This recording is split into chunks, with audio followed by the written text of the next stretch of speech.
Bible started by telling them about a man called Joshua, the high priest. Now, Joshua was in the temple. He was praying. And then we have a classical example of a court. An issue happening. There was the petitioner, Joshua. There was the accuser, the devil. And there was God. And the Bible said while Joshua was praying, the accuser was there to accuse him. Why? Joshua was wearing a filthy garment.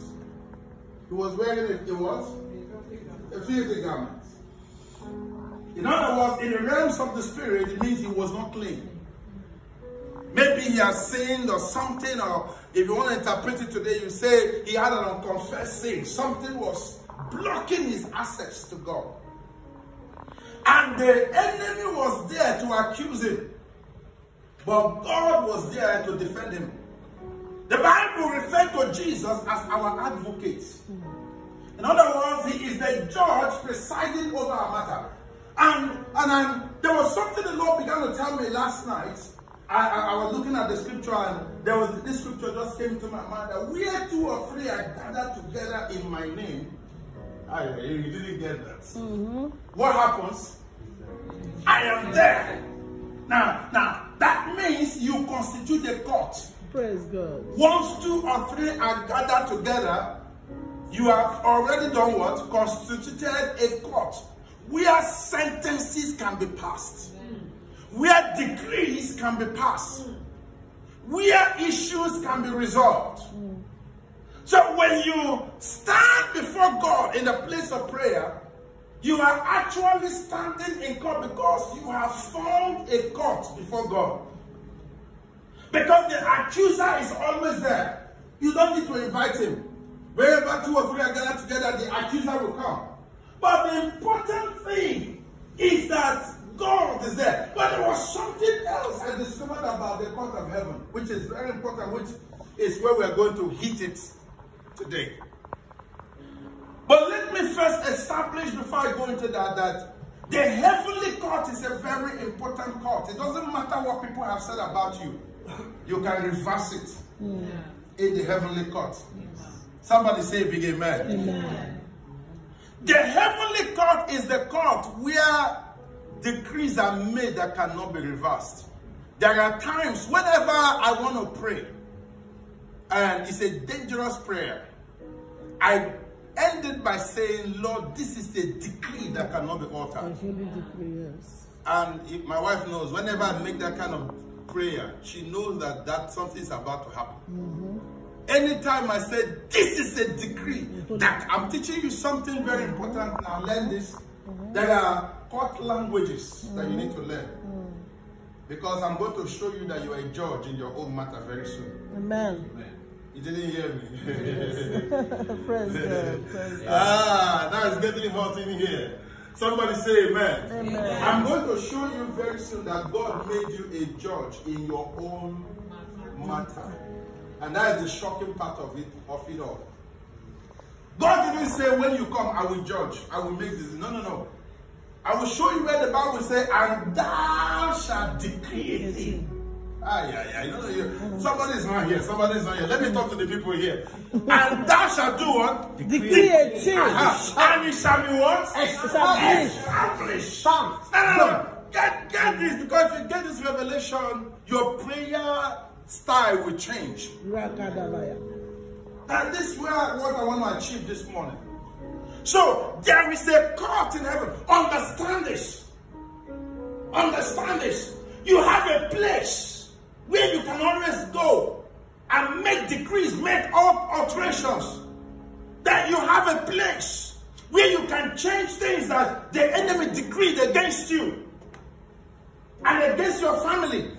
You have a place where they say your family cannot cross this line. You say, no, I decree that my family is not only crossing this line, we are going beyond this line. Hallelujah. Somebody say amen. Amen. You have a place where they say that you're going to die before you get to 70. You say, no, I decree that I shall not die.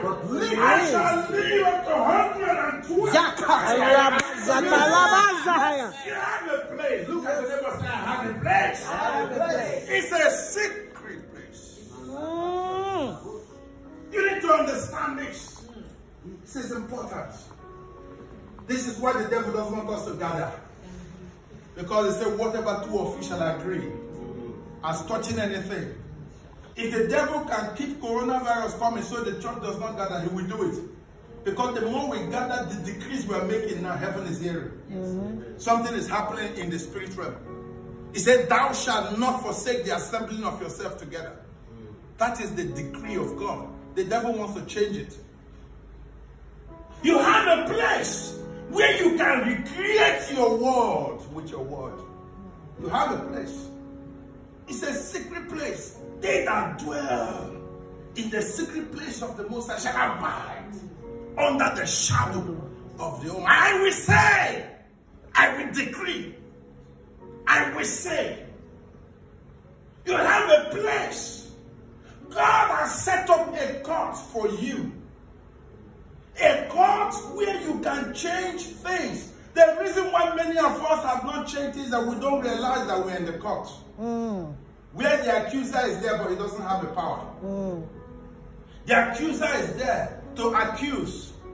But what did the angel say to him? He said, the Lord rebuked him.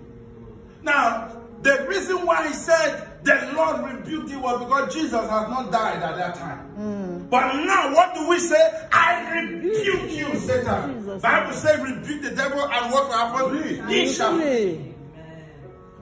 have a place. So now you go out there. Somebody said they have coronavirus. I rebuke you, Satan. Command that corona to die in the name of Jesus. Amen. You have a place. Somebody in your family is struggling between life and death. I rebuke you, Satan. Amen. You have a place. You must stand in the gap. You must stand in the gap and make decrees in the court of God. There is a court. The psalmist said, he said, I desire to be in your court. In your presence there is fullness of joy. The presence of God makes the court complete. Whenever you stand in God's presence, God is there. You have a court. But you see, as a lawyer who has gone to court so many times, there is something that happens in the court. Whenever you go to the court, you plead your case. And the accuser accuses you before the judge and pleads their case. Whether it be in civil or criminal matters. And then the judge makes a decision. The judge stands and decrees. And whatever the judge decides, everybody starts running around. But then we have a different court in heaven. And in this court in heaven, you make your case. The accuser accuses you. And guess what God says? God says, what is your decision? He is the judge. But yet he turns to you and says, what do you decree? Somebody didn't hear me. Yeah. Amen. Amen. Did you just understand what I just said? Now, let me describe it again so you understand this, because this is very important. Very, very important. In the normal court, Brother Ajay, you make your case. The accuser stands there and accuses you. The judge makes the decision. And sometimes, guess what? The judge's decision might be biased. You know, the other day, I was telling a client of mine, I said, sometimes judges will say, you know, we don't work with the Home Office. We make our own decision. We are independent. But sometimes it's not true. They are not independent anything. Many times they go along with the Home Office. They are biased sometimes. But guess what? In the court of heaven, there is a difference. You make your petition. The accuser, the devil, accuses you. The judge, he does not ask the accuser. You have the final say. He looks at you. He said, what do you want? What is your final decision? What do you decree? I am free. I like that. I am innocent. I'm innocent. I'm acquitted. I'm acquitted. I am rich. Yes. I am blessed. Yes, I'm healed. I am favored. I'm healed. I am healed. I'm lifted. I am lifted. Oh, Rabosa Halaba. I am I'm favored. anointed. I am unstoppable. I am unstoppable. I am favored. I am unshakable. I am I flavored. am flammable. I am prosperous. I am prosperous. Yes. I I'm am buying delivered. my house. I'm When delivered. the weak come to the judge, what do you say? Let the weak say, I am strong. I am strong. Thank you, Jesus. Now, I am set free. Now you are getting. I love this. I am settled. I am settled. I'm established. I am established. I am the head. I am the head. Hey! I am the first. I am successful. I'm not the tail. Amen. I am successful. Rich. I am successful. I am successful. I am beautiful. Somebody shout a big amen. What are you doing? Job chapter 22 verse 28.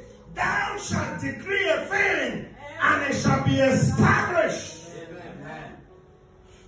Thou shalt decree a thing and it shall be established. That is the court you are in.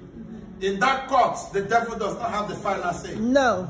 And I dare say, in that court, God does not have the final say. In that court, you have the final say. Yes. There is a you inside you that makes you the you that you are. Decree it. Speak it. Say it. What you want to see, begin to say it. Before you know it, it comes to pass. Gradually, it may look like it's not happening right now, but it's a matter of time. There may be no money in your pocket, Pastor Dinesh, but keep saying it. Keep saying it. My account is blessed. There are thousands in my account. There are millions in my account. I will buy 5 houses before the end of the year, and they are already coming to pass. Yes. Keep saying it. You might not have the money when you are saying it, but as you keep saying it, say the words I speak to you, they are spirit and they are life. Praise God. Scripture says, and the word became flesh. And dwelt amongst us. The word became what? Flesh. The word became what? Flesh.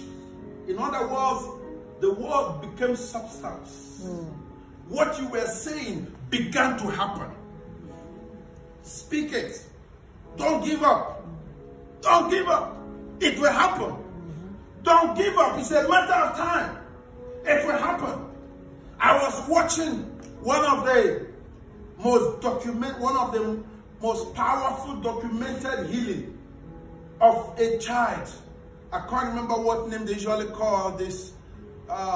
Children that don't have bone, they can't stand. The child was born without bone. Oh my God. Has never stood in his life, completely paralyzed. And this man of God called Alan, A. Allen, Shambach's spiritual father. Okay. I don't know if some of you have read about A. Allen. Oh, what of it? He is R.W. Shambach's spiritual father. This man held this child in a crusade. This child possibly was about 2 years, never 3 years or so, never, can't stand nothing. No bones. Was supposed to live a paralyzed life. Held the legs. In the name of Jesus, bone grow. For almost 30 minutes, he was on that child. He refused to give up. He will pray. Nothing happened. He went and continued preaching. He will go back to the child. This thing was documented. They recorded, when I watched it, they say it's one of the most astonishing documented miracles that ever took place in these modern days. He went back, continued preaching, came back, boom! I command you to grow.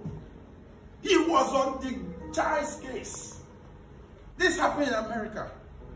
He was on the child's case. Kept praying, nothing was happening. Kept praying, nothing was happening. Until, after some time when he finished preaching, he held the child's leg and began to cry, began to pray, began to cry, began to pray. Before they knew what was happening, he felt the bone in his hands. The bone began to grow. Thank you, Jesus. And right there, before thousands of people that gathered, for the first time ever in his life, the child stood up without anybody holding and began to take steps. And everybody, and today that child grew with bones, normal growth, everything. Thank you, Jesus. Why? Because thou shalt decree a thing, and it shall be what? Established. Keep speaking to it. The devil will keep accusing you, but keep speaking. Keep telling God, this shall happen. When you understand this realm of operation, your prayer style changes. Your prayer life changes. You don't give up easily. You don't allow the enemy to intimidate you, because God has given you the power to decide your case.